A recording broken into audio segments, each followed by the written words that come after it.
마태복음 5장 17절에서 20절까지의 말씀입니다. 내가 율법이나 선지자를 폐하러 온 줄로 생각하지 말라. 폐하러 온 것이 아니요 완전하게 하려 함이라. 진실로 너희에게 이르노니 천지가 없어지기 전에는 율법의 1.1획도 결코 없어지지 아니하고 다 이루리라. 그러므로 누구든지 이 계명 중에 지극히 작은 것 하나라도 버리고 또 그같이 사람을 가르치는 자는 천국에서 지극히 작다 일컬음을 받을 것이요 누구든지 이를 행하며 가르치는 자는 천국에서 크다 일컬음을 받으리라. 내가 너희에게 이르노니 너희 의가 서기관과 바리새인보다 더 낫지 못하면 결코 천국에 들어가지 못하리라. 예수님께서 하나님의 나라를 선포하십니다. 당신의 오심이 하나님의 은혜롭고 의롭고 복된 통치로 우리 모두를 부르고 있는 것이라고 전파하십니다. 그래서 우리 앞에서 본 팔복에서 보는 바와 같은 어떠한 조건, 여하한 형편에 있는 자라도 이 나라에 영접된다는 것, 환영을 받는다는 것을 선포하셨습니다. 그리고 그것은 예수 그리스도의 통치, 예수 그리스도 안에서 하나님의 통치에 자신을 복속시키는, 순종하는, 그래서만 비칠 수 있는 책임을 진다고 얘기합니다. 오늘 우리의 본문은 이 나라로 초대를 받고 그 복을 약속받는 것이 순전한 은혜와 하나님의 자비로우심에 근거한다고 해서 그렇다고 우리가 아무 책임도 없는 것은 아니라고 가르칩니다. 이 책임은 20절에 있는 바와 같이 서기관과 바리새인보다 더 나아야 하는 의를 수행하고 책임져야 될 것이라고 선포하십니다. 서기관과 바리새인의 의보다 나은 의, 하나님의 통치 안에서 예수 그리스도로 말미암아 완전해지는 의가 무엇일까요? 그게 오늘 우리가 살펴봐야 하는 하나님의 통치를 받는 모든 백성들의 책임이며 또 그 부르심의 내용이라는 것 기억해야 할 것입니다. 우리는 성경에서 이 율법에 관한 예수님의 가르침에 서기관과 바리새인들과 충돌하시는 예수님을 자주 만납니다. 서기관과 바리새인들에 대한 예수님의 깊은 분노와 그 질책이 복음서에도 자세히 묘사되어 있습니다. 그 가장 큰 핵심은 이 율법이 자신의 옳음을 증명하는 것이 그 목적도 내용도 아니다 하는 문제이지요. 예수님의 가르침은 율법사의 질문에 대답하는 것 같이 어느 계명이 제일 큽니까? 라는 질문에 첫째는 하나님 사랑하는 것이요 둘째는 내 이웃을 내 몸같이 사랑하는 것이라 라는 예수님의 답변에서도 드러납니다. 율법은 결단코 자기 증명을 위하여 사용되지 않으며 타인의 이익을 위하여 희생하는 것으로 나타난다 이렇게 가르칩니다. 여기에서 바로 서기관과 바리새인의 의보다 나은 의라는 요구가 등장하고 또 가능하게 됩니다. 그러나 이 문제는 우리가 서기관과 바리새인들은 왜 이 문제를 실패했을까? 또 오늘날 우리 모든 신자들의 신앙 실천의 현실 속에서도 왜 우리는 성공보다 실패가 많은가? 라고 한번 물어야 됩니다. 로마서 7장으로 가시죠. 248페이지 로마서 7장 14절입니다. 우리가 율법은 신령한 줄 알거니와 나는 육신에 속하여 죄 아래 팔렸도다. 내가 행하는 것을 내가 알지 못하노니 곧 내가 원하는 것은 행하지 아니하고 도리어 미워하는 것을 행함이라. 만일 내가 원하지 아니하는 그것을 행하면 내가 이로써 율법이 선한 것을 시인하노니 이제는 그것을 행하는 자가 내가 아니요 내 속에 거하는 죄니라. 내 속 곧 내 육신에 선한 것이 거하지 아니하는 줄을 아노니 원함은 내게 있으나 선을 행하는 것은 없노라. 내가 원하는 바 선은 행하지 아니하고 도리어 원하지 아니하는 바 악을 행하는도다. 만일 내가 원하지 아니하는 그것을 하면 이를 행하는 자는 내가 아니요 내 속에 거하는 죄니라. 그러므로는 내가 한 법을 깨달았노니 곧 선을 행하기 원하는 나에게 악이 함께 있는 것이로다. 내 속사람으로는 하나님의 법을 즐거워하되 내 지체 속에서 한 다른 법이 내 마음의 법과 싸워 내 지체 속에 있는 죄의 법으로 나를 사로잡는 것을 보는도다. 오호라 나는 곤고한 사람이로다. 이 사망의 몸에서 누가 나를 건져내랴. 이 곤고한 사람은 우리 모든 인류입니다. 모든 자연인들입니다. 모든 우리 기독교식 표현으로 하면 죄인으로 태어나는 모든 자연인들은 옳은 것을 알고 옳은 것을 소원하되 옳은 것을 행할 능력은 없는 현실에 있습니다. 여기에서도 율법은 선하고 율법은 신령한 줄 알고 원함도 있지만 하지를 못합니다. 이것이 율법을 주신 하나님의 목적, 하나님을 사랑하고 이웃을 사랑하라는 것을 이룰 수 없는 인간들의 처지입니다. 그러나 이제 예수님이 오셔서 바로 이 문제를 해결하십니다. 25절 우리 주 예수 그리스도로 말미암아 하나님께 감사하리로다. 이것은 분명 앞에 있는 24절에 대한 답입니다. 오라 나는 곤고한 사람이로다.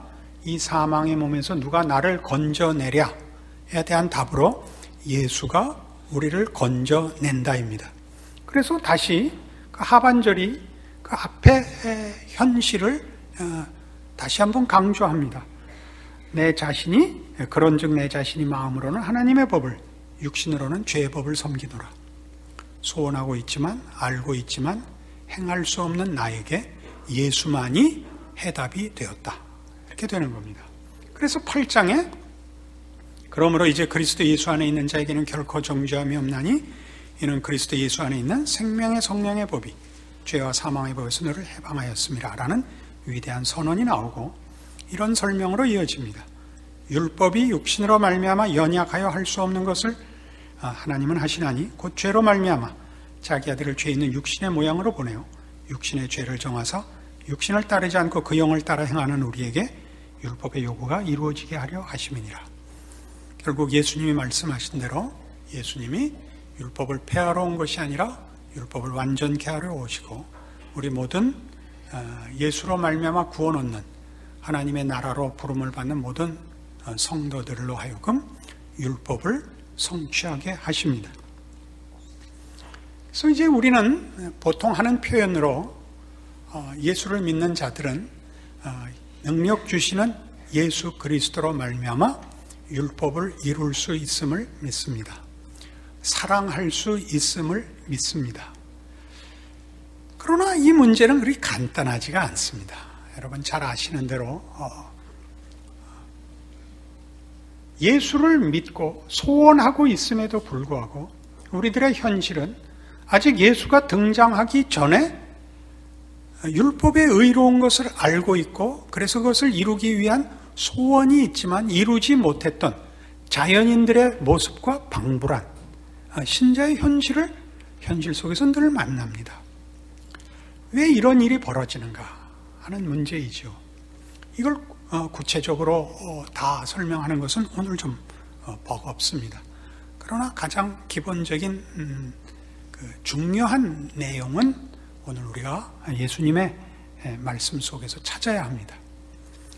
우리는 예수를 믿고 율법을 이루는 하나님의 백성으로서의 신앙적인 승리, 예수 안에서 시행되는 하나님의 통치의 신민이 되었습니다. 아니, 그것보다 더 크죠. 그의 자녀가 되었습니다. 그러면 이 하나님의 자녀로서 가지는 어떤 특권 또는 어떤 식의 특권이 우리로 하여금 서기관과 바리새인들도 이루지 못했던 율법을 온전하게 지키는, 또 보편적인 표현으로 참다운 구원을 우리에게 결과시킬까요?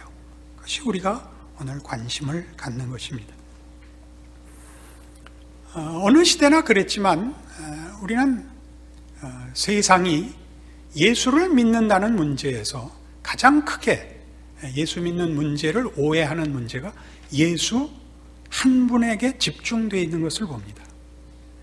우리가 역사적으로도 인류는 예수를 구세주로 인정하지 않습니다. 도덕 선생으로 보거나 무슨 인류애의 위인으로 보거나 위대한 정신적 지도자 이렇게는 얘기를 해도 우리 모든 인류를 죄 가운데서 구원하고 하나님과 화목시킨 구세주로 하나님으로 인정하지는 않습니다. 그런 문제들은 우리가 밖에 나가 믿지 않는 사람들과 어쩌다 신앙의 문제를 같이 주제로 해보면 세상 사람들이 우리를 반대하지 않는 표현을 이렇게 합니다. 난 당신들이 착하게 살려고 하는 거 인정해. 나도 착하게 살려고 그래. 이렇게 얘기하죠. 말하자면 이 착함, 이 의로움, 혹은 행복을 추구함, 이런 모든 것들이 예수 그리스도와 상관이 없이 언급된다는 사실이죠. 우리는 팔복에서부터 지금 산상설교 내내 확인하는 것이 뭐냐면 예수 없이는 기독교라는 것이 성립되지 않는다는 예수 그리스도의 중요성, 절대성을 확인하고 있는 것입니다. 그러니까 율법을 지키는 문제, 구원이 우리에게 성립시키는 온전한 율법의 완성, 사랑을 할 수 있게 되는 것도 오직 예수 그리스도와만 연결이 됩니다. 어떻게 연결되느냐 하는 문제죠. 우리의 영성이 다만 우리가 사는 현대 사회에서 그렇듯이 각 개인의 주관적인 종교성, 주관적인 정신적 진지성에 국한되어서는 안 됩니다. 거기는 예수가 없습니다. 각자가 진지하게 자신의 정신과 영혼과 삶을 성찰한다 하는 것을 영성이라고 하는데, 기독교에서 모든 영성은 예수와만 직결되어 있습니다. 그래서 예수에게만 실체가 있기 때문입니다. 성경은 우리가 보통 얘기하는 구원, 생명, 진리, 행복, 의라는 말을 할 때 그것을 개념으로 얘기하는 적이 없습니다.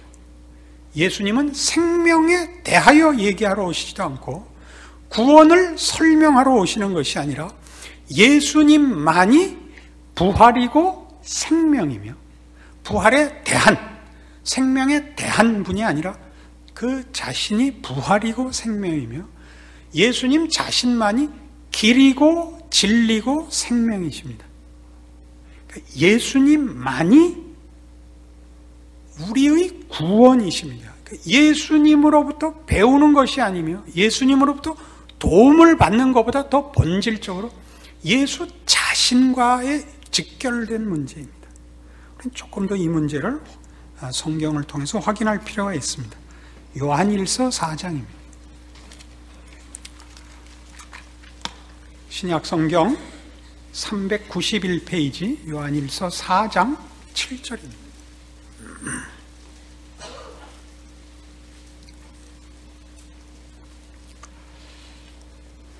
요한일서 4장 7절, 사랑하는 자들아 우리가 서로 사랑하자.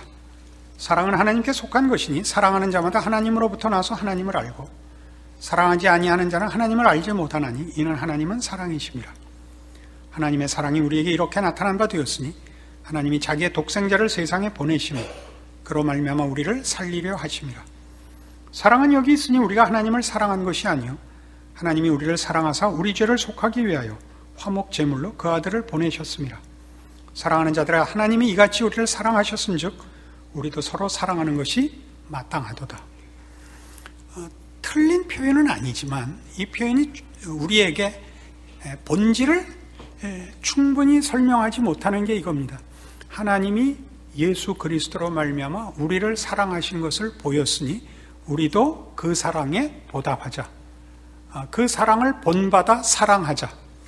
가르침을 받고 배운 것을 가르치는 것 같이 얘기하는 것은 기독교 신앙을 설명하는 데 있어서는 굉장히 부족합니다. 그보다 더 큽니다.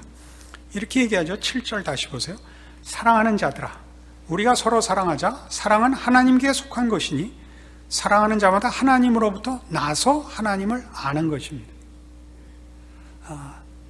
기독교 신앙이, 즉 율법이 추구했던 하나님 사랑, 이웃 사랑이라는 것은 어디서 배우는 것이 아니라, 하나님께 배우는 것이 아니라 하나님 자신으로부터만 나옵니다. 그것은 뭐와 같으냐 하면 생명이 생명을 낳는 것과 같습니다. 생명이 생명을 가르쳐서 생명이 생기는 것이 아니라 생명만이 생명을 낳듯이 하나님만이 사랑을 낳습니다. 우리가 생명이라는 단어를 아무리 이쁘게 써도 생명이 되지 않는 것과 같이 우리는 이것을 가르침을 받고 흉내를 내고 하는 것보다 본질적으로 하나님 당신의 사랑이 우리에게 하나님이 찾아오사 우리 안에 심었다, 낳았다라고밖에 얘기할 수 없습니다. 그러니까 구원을 받는다는 개념은 하나님의 자녀로서 태어나는 것이다, 이렇게 얘기할 수 있습니다. 그러니까 구원받지 못한 죄인이라는 표현은 성경에서는 하나님과 상관없는 존재인 것입니다. 관계에 있어서도 관계가 없고 하나님의 속성과도 성품과도 아무런 관계가 없는 자를 죄인이라고 합니다. 죄인이 예수 그리스도 안에서 하나님의 자녀로 구원을 받았다는 것은 하나님과의 관계, 그다음에 하나님을 닮는 것, 하나님이 낳은 자녀로 회복되고 구원받는 것입니다. 그래서 우리는 하나님으로부터 사랑을 이제 보통 하는 식으로 배웁니다. 아니, 하나님으로부터 물려받습니다. 하나님만이 사랑이고 그 외 어느 곳에서도 사랑은 만들어내지 못합니다. 흉내내고 모조품을 만들 수도 없습니다. 그건 하나님으로부터만 나옵니다. 그러니까 8절 이렇게 하죠. 사랑하지 아니하는 자는 하나님을 알지 못하나니 이는 하나님은 사랑이심이라. 참 성경의 특별한 표현이고 내용입니다. 예수님이 생명이고 하나님이 사랑입니다. 사랑에 대하여 가르쳐 주는 분이 아닙니다. 이건 하나님만이 만들어내시는 것입니다. 의와 진리와 생명과 거룩이 하나님께 속해 있고 하나님만이 만들어내십니다. 우리는 그의 자녀로 부름을 받기 때문에 혈연 관계에서 유전적으로 부모의 내용을 물려받듯이 구원받은 자녀들이 이런 모든 것을 물려받는 것입니다. 그래서 우리는 우리가 가지는 모든 예수 그리스도 안에서의 구원이 가지는 특권들이 하나님과 예수 안에서 허락된 것임을 분명히 해야 됩니다. 이것을 알지 못하면 우리는 늘 하나님은 저 하늘 보좌에서 말하자면 우리에게 명령을 내리시고 우리가 어떻게 하나 보시는 분으로 되어 있지, 하나님이 찾아오시고 우리를 낳으셨고 함께하는 분이라는 사실을 이해하지 못하게 됩니다. 그것이 12절 이하에 이렇게 이어집니다. 어느 때나 하나님을 본 사람이 없을 때 만일 우리가 서로 사랑하면 하나님이 우리 안에 거하시고 그의 사랑이 우리 안에 온전히 이루어지느니라. 그의 성령을 우리에게 주심으로 우리가 그 안에 거하고 그가 우리 안에 거하시는 줄을 아느니라. 아버지가 아들을 세상에 구주로 보내신 것을 우리가 보았고 또 증언하노니 누구든지 예수를 하나님의 아들이라 시인하면 하나님이 그의 안에 거하시고 그도 하나님 안에 거하느니라. 하나님이 우리를 사랑하시는 사랑을 우리가 알고 믿었느니 하나님은 사랑이시라. 사랑 안에 거하는 자는 하나님 안에 거하고 하나님도 그의 안에 거하시느니라. 예수님께서 율법을 이루시며 완전케 하시며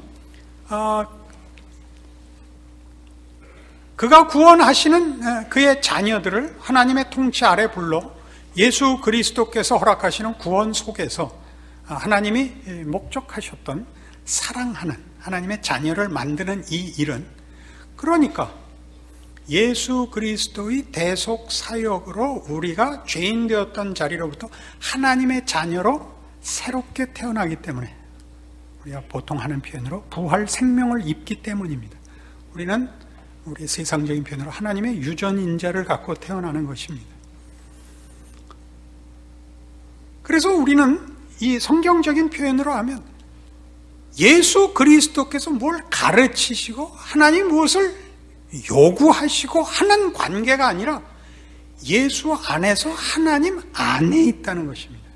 관계성으로 설명이 되는데, 이 관계성은 성삼위 하나님의 연합과 관계성으로의 부름이라고 얘기합니다.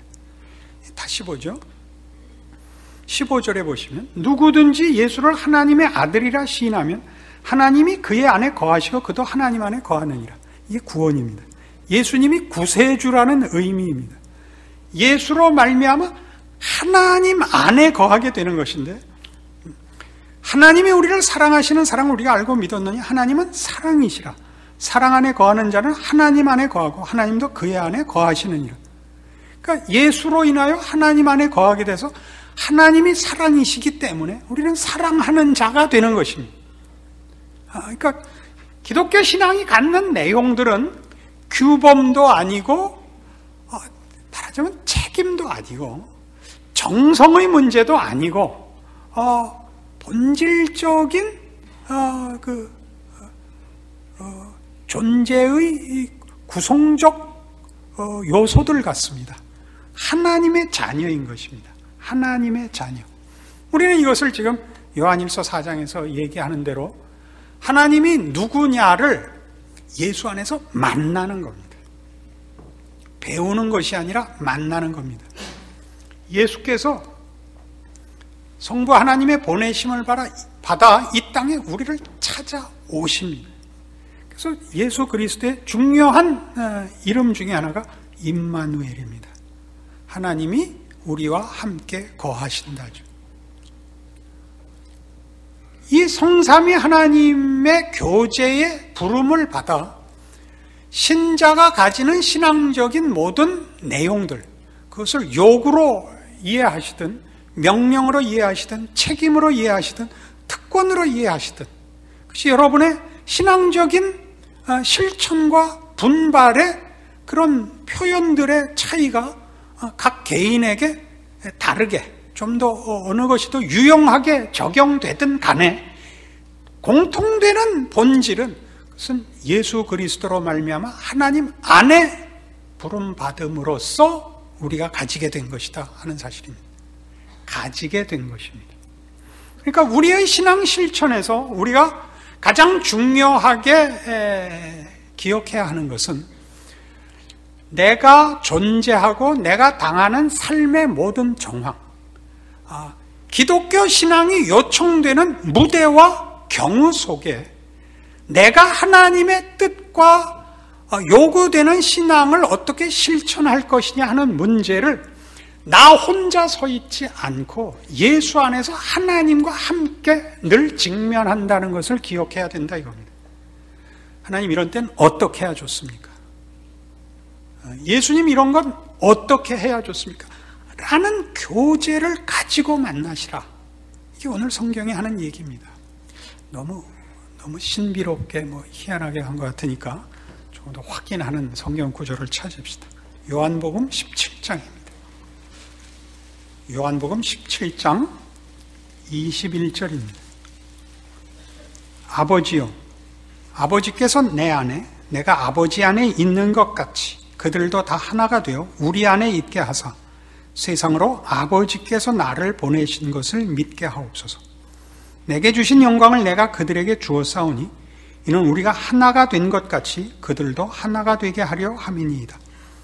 곧 내가 그들 안에 있고 아버지께서 내 안에 계시어 그들로 온전함을 이루어 하나가 되게 하려 함은 아버지께서 나를 보내신 것과 또 나를 사랑하심 같이 그들도 사랑하신 것을 세상으로 알게 하려 함이로소이다. 더 이상 설명이 필요 없죠. 예수님께서 오셔서 성부 하나님과 성자 하나님의 연합과 관계 같이 우리를 요구하셔서, 우리를 목적하셔서 예수를 보내셨고 예수께서 오셨다는 것입니다. 내가 아버지 안에 있는 것 같이 우리 모두를 아버지 안으로 부르기 위하여 예수께서 오셨다는 것입니다. 24절, 아버지여 내게 주신 자도 나 있는 곳에 나와 함께 있어 아버지께서 창세전부터 나를 사랑하심으로 내게 주신 나의 영광을 그들로 보게 하시기를 원하옵나이다. 의로우신 아버지여 세상이 아버지를 알지 못하여도 나는 아버지를 알았사옵고 그들도 아버지께서 나를 보내신 줄 알았사옵나이다. 내가 아버지의 이름을 그들에게 알게 하였고 또 알게 하리니 이는 나를 사랑하신 사랑이 그들 안에 있고 나도 그들 안에 있게 하려 함이니이다. 너무나 분명합니다. 우리는 하나님의 자녀로 부모와 자식의 관계로 부름을 받으며 그래서 아버지의 어떠하심 같이 우리도 그렇게 되도록 예수 그리스도께서 오셨고 그걸 위하여 십자가에 죽으셨다는 사실을 확인합니다. 변명의 여지도 없고 더 다른 설명이 필요치 않습니다. 그러므로 신자가 가지는 그러므로 이제 그리스도 예수 안에 있는 자에게는 결코 정죄함이 없나니 이는 우리가 죄와 사망의 법 아래로부터 생명과 성령의 법 아래로 부름을 받았다는 것이 우리가 예수 안에서 얻은 구원이 무엇인가를 정말 놀랍게 선언하고 있습니다. 우리는 하나님의 자녀입니다. 그것은 책임 이전에 유전적 성향, 속성, 성품에 있어서 새롭게 지음을 받는 것입니다. 물론 우리는 옛 습관의 많은 영향을 아직 받고 있습니다. 그러므로 성경이 가르치는 건 그겁니다. 예수 안에서 우리가 누구인가 확인하라. 모든 삶의 정황 속에서 내가 이 문제를 신자로서 어떻게 해결해야 되는가, 어떻게 반응해야 되는가, 책임져야 하는가라고 생각할 때마다 예수를 떠올리십시오. 예수가 왜 왔는가? 예수를 믿는다는 것이 무엇인가? 우리는 하나님의 자녀입니다. 그것이 여러분의 신앙 실천에 있어 가장 큰 힘을 발휘할 것입니다. 우리는 밖에 나가서 어렸을 때 이렇게 까불고 놀다가 누가 너 누구 아들 아니야? 그러면 꼼짝 못했던 기억이 납니다. 그죠? 너 아무개지보다 너 누구 아들이지? 그러면 그 순간부터 그 아버지가 별로 건강하지 않은 분이라면 할 수 없지만 보통은 그러죠. 너 누구 아들이지? 그러면 끝인 겁니다. 여러분, 그게 성경이 말하는 너희의 의가 서기관과 바리새인보다 나아야 된다는 이유입니다. 그건 이유이면서 놀라운 특권이죠. 서기관과 바리새인들은 아버지가 없습니다. 우리가 어느 기회에 복음서 속에서 예수님의 질책을 받은 서기관과 바리새인들을 보면 그들은 하나님을 모시고 있지 않았습니다. 그것이 저들의 치명적인 결함이었습니다. 갈라디아서 2장 20절에 가면 그래서 신자의 삶을 사도 바울은 이 유명한 구절로 이렇게 설명하였습니다. 놀라운 설명입니다. 303페이지 신약성경 갈라디아서 3장 20절입니다. 2장 20절입니다. 내가 그리스도와 함께 십자가에 못 박혔나니 그런즉 이제는 내가 사는 것이 아니오 오직 내 안에 그리스도께서 사시는 것이라. 이제 내가 육체 가운데 사는 것은 나를 사랑하사 나를 위하여 자기 자신을 버리신 하나님의 아들을 믿는 믿음 안에서 사는 것이라. 이건 신자의 존재를 또는 신앙인의 그 자리를 이렇게 신비라는 이름으로 모호하게 만드는 것이 아닙니다. 이제 내가 사는 게 아니고 예수께서 내 안에 사신다라는 이름으로 약간 책임을 면하고 어떤 신적 조종과 능력 속에서 그저 모호한 낙관을 얘기하는 것이 아니라 함께 산다는 것입니다. 철저히 함께 삽니다. 지켜보고 계시고 돕고 계십니다. 우리는 우리가 만나는 어느 자리, 어떤 경우도 나 혼자 서 있지 않습니다. 도심으로서도 중요한 것이지만 두려움으로서도 중요합니다. 그 빌립보서 2장 12절에서는 두렵고 떨림으로 너희 구원을 이루라 라는 경고가 나오는 이유가 되기도 합니다. 여러분들의 신자된 그 내용을, 위치를 분명히 하는 오늘 말씀이 되고, 그것이 여러분들로 하여금 실제 생활에서 예수 그리스도로 말미암아 하나님과 함께 사는 시간, 자리라는 것으로 여러분의 신앙을 승리케 하는 오늘의 말씀이 되기를 바랍니다. 기도하십시다. 하나님 아버지, 하나님이 우리를 예수 안에서 자녀로 부르시고 영생으로 우리에게 복 주시며 거룩으로 부르셨으며 그러기 위해 우리와 함께 하신다는 사실을 확인했습니다. 기쁨을 가지고 믿음을 가지고 당연히 승리해야 할 것이요, 책임져야 할 것이요, 두려운 마음과 부르신 부름에 합당한 서기관과 바리새인보다 난 의를 이루어야 할 것입니다. 그것이 신자된 자랑인 것을 알게 하시고 이 구원의 특권들과 이 놀라운 은총들을 우리의 삶 속에서 이루어내는, 누리는 우리의 삶과 신앙 되게 하여 주시옵소서. 지금은 우리 주 예수 그리스도의 은혜와 하나님 아버지의 극진하신 사랑과 성령님의 교통하심이 하늘 하나님을 아버지라 부르는 신자된 특권과 그 인생의 놀라움을 확인하고 충성과 승리를 약속하고 돌아가는 심령들 위해 영원토록 함께 있을지어다. 아멘.